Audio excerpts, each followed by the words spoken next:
Para personas inquietas, Capital Radio. El remate, con Miguel Ángel González Suárez.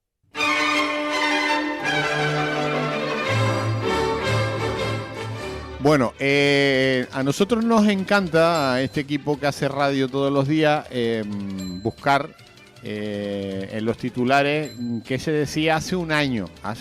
Y entonces vamos a los titulares de hace 365 días, a radio, televisión, prensa escrita, y buscamos a ver cosas que se han dicho ese día hace un año. Y hace un año... atentos, rebelión de los técnicos municipales contra el decreto que agiliza las licencias urbanísticas. Hace un año, los funcionarios de los ayuntamientos le hacen un corte de manga al gobierno de Canarias. Una docena de técnicos, de equipos técnicos de arquitectos, de gerencias de urbanismo, inicia una protesta contra la nueva norma que pretende agilizar las licencias. O sea que los funcionarios de los ayuntamientos mandan más que los alcaldes y que las corporaciones, le hacen un corte de manga y mandan pa'l carajo al gobierno de Canarias. Y está claro, al final ha pasado un año y no ha pasado nada. Una medida más que se suponía que iba a facilitar la urgencia de la vivienda, la prioridad de la vivienda, y que en cambio se ha quedado por el camino porque, digamos, como consecuencia de eso, el 90% de la población de Canarias se ha quedado efectivamente sin la posibilidad de ese mecanismo. Hugo, buenos días. No te había dado ni los buenos días. Empezamos ya a matar hoy, ¿eh? Sí, es que con estas cosas vamos siempre tan corriendo. Hay que decir que Hugo es arquitecto de profesión. Y aún en ejercicio. Y de esto sabe algo. Bueno, no mucho. Cuando sufres una cosa acabas aprendiendo más que si no la sufres directamente. Y yo creo que buena parte de la sociedad desconoce la realidad en la que está. Pero esto es una tomadura de pelo, ¿eh? Bueno, se toman medidas, digamos, desde el Parlamento, donde, entre otras cosas, los mismos alcaldes de Coalición Canarias acaban no respetando lo que dicen sus políticos de Coalición Canaria en el Parlamento, lo cual parece poco inaudito, independientemente de... Yo creo que todos, da lo mismo de... de todos, porque el grueso de ellos son del PSOE. El PSOE radicalmente le ha dicho a este decreto que era una medida más complementaria para facilitar el enorme problema de la vivienda que... Pero nadie ha hecho nada, ningún ayuntamiento. No, al final, digamos, cuando en la política en general, la nacional, y en la política canaria se produce un conflicto político, lo que se hace es no hacer nada. No hacer nada. Como diría el canario, quieto parado. Quieto parado, me gusta eso, quieto parado. Esa expresión. Bueno, estamos peor que hace un año. Bueno, yo empezaba mi artículo titulado Más prioridad vivienda, digamos, identificando una situación de hoy que yo la titulaba como de posguerra, análogo a la que vivimos en Europa, las posguerras, digamos, primero la nacional y luego la nuestra, digamos, española, donde en ese momento se hicieron unos importantísimos programas de vivienda que venían precisamente a resolver lo que es una prioridad social de primer ámbito. Efectivamente, hoy, no estando en guerra, vivimos la guerra de la vivienda, quizás incluso con unas características más dramáticas que la que vivimos en esa posguerra europea y nacional. Y aquí añadía un tema importante que es la propia Unión Europea, quien en diciembre del 25 sacó su plan de vivienda asequible, donde viene, como no puede ser de otra forma, a identificar específicamente cuáles son los problemas que le afectan, pero que luego descendemos al mundo de la realidad y esos problemas no se atienden. Y no se atienden, además, en una situación donde España está una vez más singularmente identificada porque Su vivienda protegida está en el 2 o el 3% del parque público total de la vivienda, cuando en Europa nos movemos en el 10 o en el 30%, caso por ejemplo de Austria, donde tiene una tradición larguísima de vivienda, precisamente derivada del trauma de la Segunda Guerra Mundial, donde ahí cuenta con un 30% de vivienda pública para poder responder a lo que se ha convertido en una prioridad social. Esta mañana lo oí a primera hora en la radio, donde veíamos el drama de los jóvenes que ni pueden alquilar ni pueden comprar porque están en una vorágine de precios disparados. Y precios disparados donde tenemos que partir de entender que la vivienda es un problema que suma el suelo y la vivienda, dos componentes fundamentales para que puedan existir. Y en este artículo, digamos, identifico unos temas claros donde es necesario actuar a nivel estatal y los segmentos después en unos temas claros donde debemos y podemos actuar a nivel autonómico.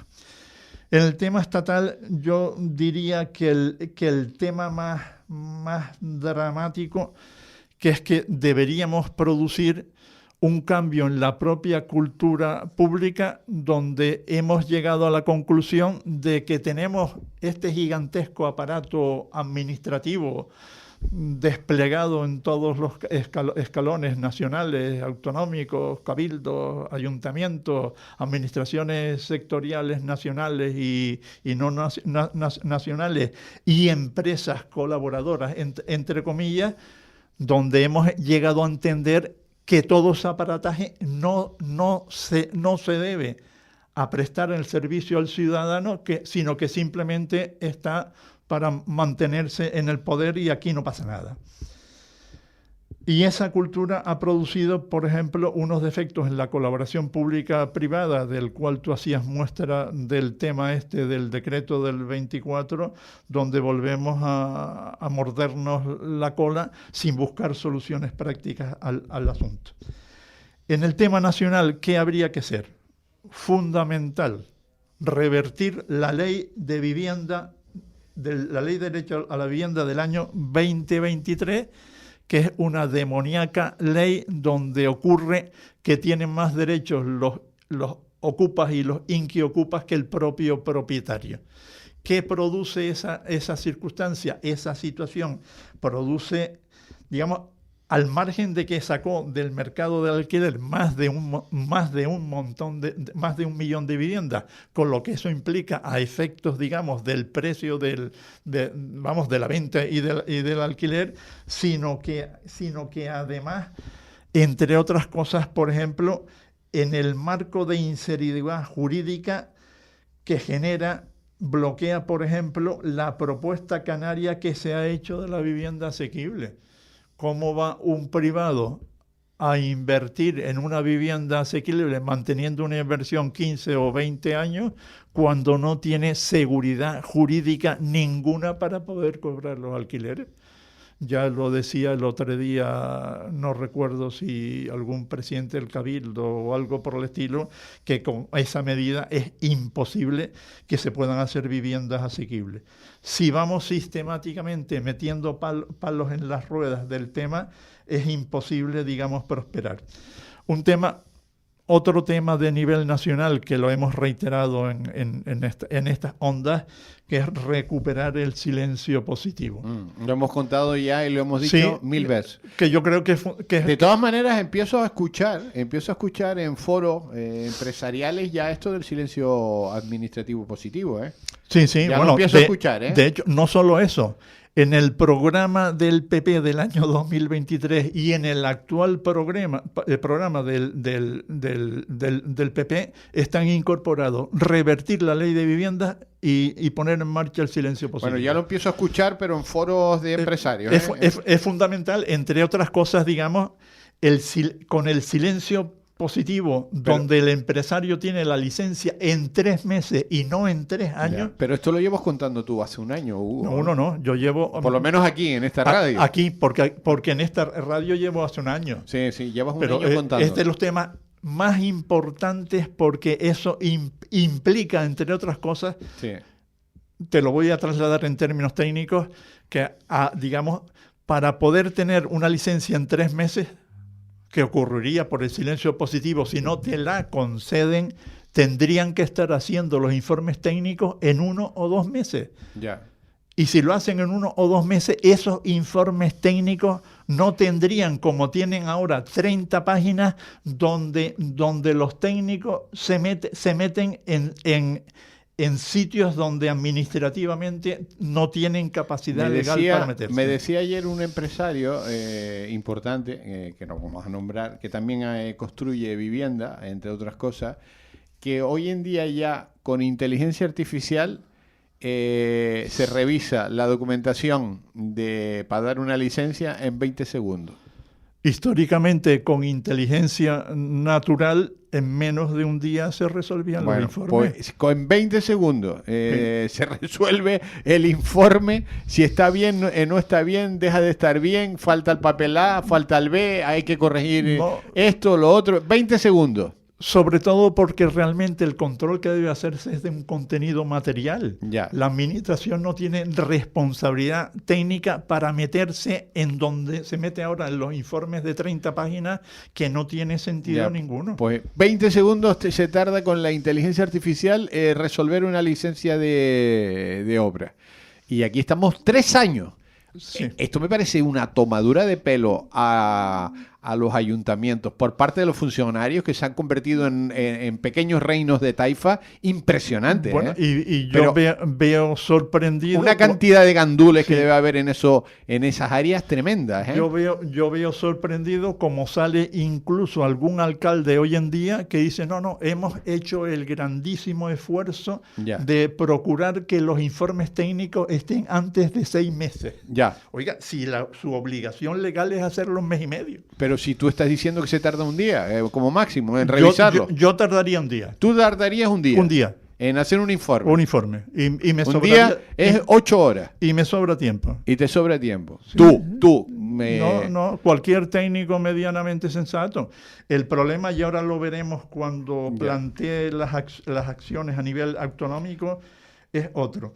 Pero ¿y entonces qué mamadera hay aquí? ¿Hay dinero por debajo, Hugo? ¿Hay? ¿Dinero por debajo? No. ¿Seguro? No. Tú dices que no. En algún caso lo habrá, pero tiene que haber dinero por debajo que va el tipo y le da al funcionario, toma aquí unos miles de euros. Acuérdate del conseguidor. Ya. Sí. El conseguidor fue capaz de resolver parte de los papeles, unos que le afectaban en la Consejería de Agricultura, pero cuando llegó al resto de las administraciones se vio bloqueado. Ya. El problema es que hoy día tienes que atender tal cúmulo de solicitudes reiteradas que es imposible avanzar.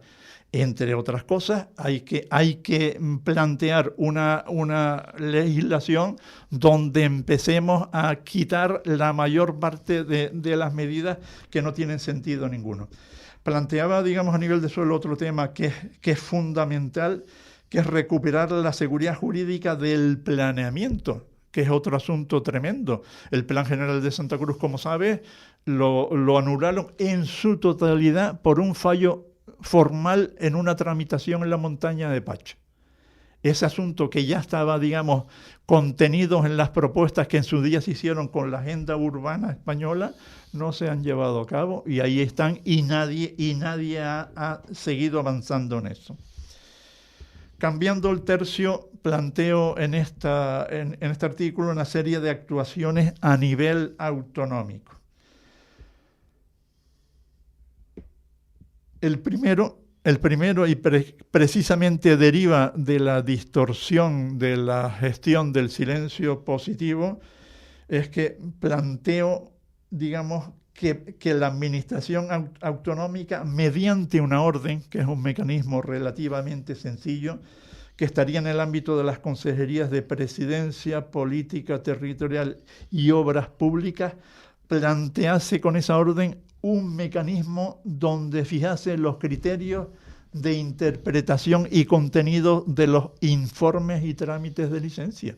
tan sencillo como eso. Si introdujimos en Canarias una disciplina donde los informes sabemos lo que tienen que ser, en lugar de las 30 páginas con que hoy se despachan, luego de 8, 10 o un año, tendrían 3 páginas y estaría todo resuelto. Mira qué sencillo. Eso sí está en manos del gobierno.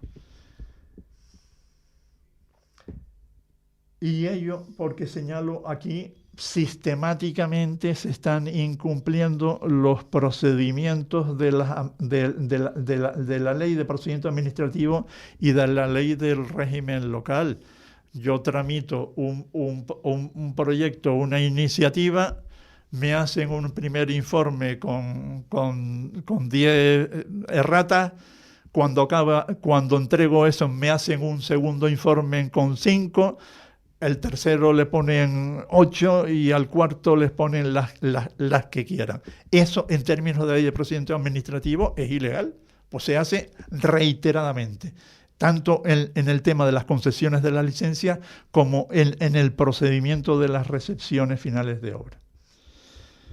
Y luego también otro tema importante, como no podía ser de otra forma, es entrar en la economía.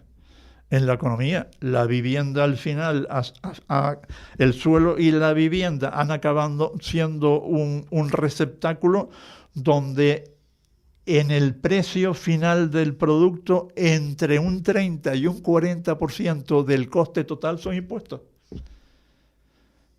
Si existe una prioridad de vivienda, obviamente tendremos que ser capaces de actuar sobre los impuestos. Impuestos, por cierto, que no solo afectan al capítulo de las viviendas protegidas, sino también de las privadas.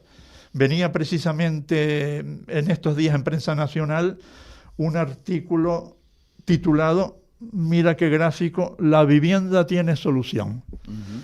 Hecho por Iván Espinosa de los Monteros, de todos conocidos desde su grupo Atenea, y señalaba que en los últimos 10 años el sistema económico español en la vivienda privada producía 300.000 unidades, cuando en este momento no está produciendo más que 100.000. O sea, estás produciendo el tercio de la vivienda. ¿Eso qué significa?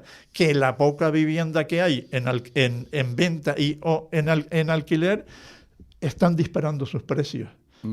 Volvemos a la guerra. Y ahí, obviamente, habría que operar sobre toda la cadena de impuestos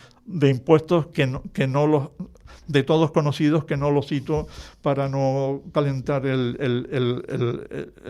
ambiente. Y bueno, el mismo Iván Espinosa de los Monteros, en La vivienda tiene solución, señalaba que esa cadena de impuestos obviamente se tuviesen que eliminar o al menos reducir, tanto para las viviendas públicas como para las viviendas privadas. La vivienda privada en este momento está al tercio de lo que en los últimos 10 años se venía produciendo, que eran 300.000 viviendas, donde ahí vemos que hasta ahí es complicado el asunto. Y ahí además nos encontramos con las dificultades de personal, el problema de la financiación privada o la misma ley de contratos del Estado, que ha venido, digamos, toda la legislación que ha venido arrastrada últimamente, lo único que ha hecho es trasladar conflictos que sistemáticamente se trasladan al ciudadano cuando el grueso de esos conflictos no están en su hábito, pero que realmente quien los paga es él. Y venía el otro día porque lo comenté en una reunión que precisamente con la vivienda estuvimos en Febeco hará menos de un mes, comentando un artículo donde refería lo que llamaba viviendas de papel. ¿Qué son las viviendas de papel? Pues son las viviendas que existen, digamos, calificadas en el planeamiento, pero cuyo soporte urbanístico no está desarrollado. Y esas viviendas en el papel en España arrojan la módica cifra de 7 millones de viviendas, o sea, aproximadamente, porque Canarias viene a ser el 5%, pues 35.000 viviendas de papel que existen en Canarias y que están, digamos, en el mare magnum de la gestión del suelo, al cual también le hemos aplicado tal lío de tramitaciones que en este momento, digamos, formular una iniciativa de vivienda, pues una vivienda entre la gestión del suelo y la ejecución de material de la construcción están tardando 7, 8 años mínimamente entre que decides el tema y entregas una llave. Y eso obviamente implica que en colaboración público-privado se mantengan políticas de largo recorrido con la colaboración de todos, y por lo que vemos en este momento, la colaboración de todos, entre otras cosas, están coartadas por la política desde Madrid del muro, donde, entre otras cosas, no quieren revertir la ley de viviendas, que es absolutamente demoníaca, o no quiere, digamos, recuperar el silencio positivo, que diré, por cierto, que se lo aprobó nuestro ínclito Zapatero el día de San Fermín del 2011, antes de irse, con un curioso, digamos, decreto de agilización del planeamiento. Agilizas el planeamiento y cuando lo agilizas niegas el silencio positivo, que por cierto está aprobado en la legislación europea, y que por cierto el mecanismo que utilizó Zapatero el día de San Fermín del 2012, el 7 de julio, es ilegal, pero que nadie ha reclamado ni ha puesto en tela de juicio esa ilegalidad, ni siquiera Europa, que es quien tenía que hacerlo. Aún hoy le seguimos, digamos, reclamando pocas cosas en Europa, que al final acaba plegada a las voluntades de sus naciones, sin que dichas naciones se vean concernidas en las obligaciones derivadas de su régimen legal, que no es otro que el Tratado de Lisboa, y en desarrollo de eso la legislación de liberalización de servicios y la conocida normativa Bolkestein, que reiteradamente vemos en este medio, pero que por lo que se ve nadie le hace caso cuando es el régimen legal vigente en Europa y en España. Bueno, pues complicado, Hugo, porque esto sigue pasando el tiempo y aquí nadie toma medidas. Más medidas a tomar en el ámbito local.